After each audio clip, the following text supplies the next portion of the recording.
မိတ်ဆွေကစီပေါ်လုံးနေတဲ့မိတ်ဆွေလှုပ်ချင်နေဆိုရင်ဒီဗီဒီယိုလေးကိုအဆုံးထိကြည့်ဖို့တောင်းဆိုပါတယ်ဒီနေ့ဗီဒီယိုမှာတော့ brand color နဲ့ logo ရဲ့အရေးကြီးပုံနဲ့ပတ်သက်ပြီးတော့အဓိကမျိုးပြတော့မှာဖြစ်ပါတယ်တော်တော်များများက business ချီမ logo ရှိရမယ် business တိတ်မ logo ရှိမှာ business စတင်တဲ့ကိုကကျွန်တော်အနေနဲ့ကိုယ့်ရဲ့ logo ရင်းနဲ့ကိုယ့်ရဲ့ brand နဲ့ကိုယ်တေချာလေးသတ်မှတ်တတ်ဖို့အယောင် color ရောအလွန်အရေးကြီးပါတယ်ဆိုတော့ brand color ဆိုတာ logo မှာတုံးတာတိတစ်ခုမဟုတ်ဘူးနော် Facebook တော့အခုလိုမျိုး social media ခေတ်မှာ YouTube တော့ TikTok တော့မှာကိုကတုံးနေတဲ့အချိန်မှာကိုယ်ဆိုင်နာမည်ကိုယ့်ဆိုင်အယောင်ကာတာတော်တော်တိတိဖို့လို့အဲ့ဟာကကိုယ့်ရဲ့အယောင်ကာတာက customer social media မှာတုံးနေကြမှာကိုယ့်ရဲ့ customer တွေကလိုရမှမနေရဖြစ်ဒီအယောင်ပါလားဒီဆိုင်ပါလားဆိုတဲ့တမ်းနေဖြစ်တယ်ဥပမာပြောမယ်ဆိုရင်တော့ value ဆိုရင်သူကယုံကြည်မှုနဲ့ professional ပြတယ် green ဆို neutral နဲ့ finance နဲ့ grow ကြီးထွားမှုကိုပြဖြစ်ကိုယ်ရောင်ဆိုရင် premium နဲ့ success အောင်မြင်မှုကိုပြတာဖြစ်တယ် red color ဆိုရင် energy ကိုပြတာဖြစ်တယ်ပြီးတော့black color ဆိုရင် luxury နဲ့ power ကိုပြတာဖြစ်တယ်အယောင်ကိုလလို့ဆိုပြီးတော့ရွေးတာတဲ့ကိုယ့်ရဲ့ brand ကိုယ့်ရဲ့ဆိုင်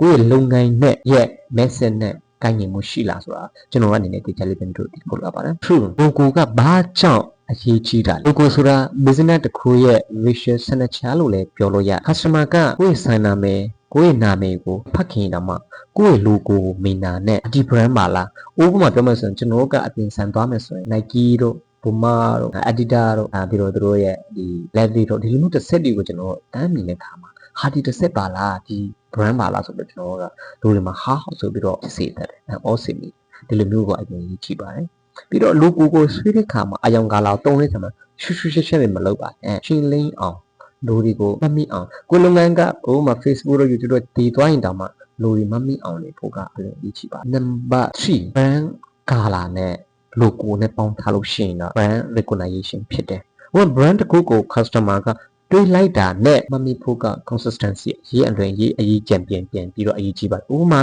ကိုဆိုင်နဲ့ပတ်သက်ပြီးတော့ကိုလုပ်ငန်းနဲ့ပတ်သက်ပြီးတော့ဗီဒီယိုနဲ့အမေရနေ့စဉ်တင်လိုက်တယ်နော်။တင်လိုက်တဲ့အချိန်မှာမနေ့ပြန်တင်ဒီနေ့တင်တော့က logo အယောင်ကာလာတ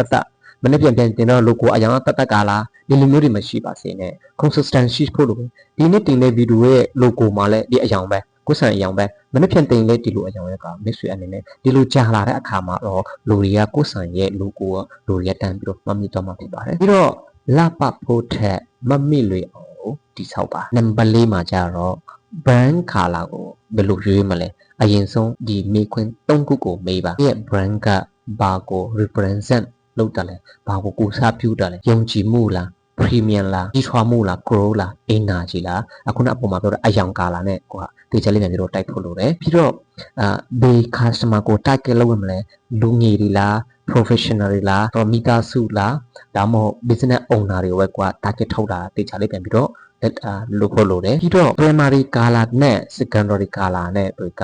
phone system ကြီးအစကျွန်တော်တို့အနေနဲ့ကတေချာလေးကြိုးဆက်ဖို့လိုအပ်ပါတယ် logo က brand မဟုတ်ပါဘူး brand color ကလည်း brand တော့မဟုတ်ပါဘူးဒါပေမဲ့ logo နဲ့ color တွေက customization မှာ brand ကိုမမီအောင်တည်ဆက်ပေးတဲ့ visual language ဖြစ်ပါတယ် business ကြီးလာတဲ့အခါမှာတော့ product ကောင်းရုံနဲ့မလုံလောက်တော့ဘူး customer မီလိုက်တာနဲ့ကိုယ့်ရဲ့ brand ကိုမမီဖို့အလိုအရေးကြီးပါတယ်ဥပမာပြောလို့ဆိုတော့ကျွန်တော် Coca-Cola လို့ကြားလို့ရှိရင် Coca-Cola အပြင်ပန်းတရံအထက်ကအရည်တော့မှကျွန်တော်တန်းမြင်ရ SC လို့ပြောလို့ရှိရင် PEC ရဲ့အယောင်ကဒီလိုရှိရဲဆိုတော့တန်းမြင်ရထိုနည်းတူပဲကိုလက်ရှိအခုလုပ်ငန်းသေးဒီပစေကြီးဒီပစေမဆွေအနေနဲ့ဒါမျိုးတွေကိုဒေချာလေးကြိုးစားဖို့လိုအပ်ပါတယ်ဒါကြောင့် business စတင်တဲ့အခါဒီကစတင်တဲ့ကတိက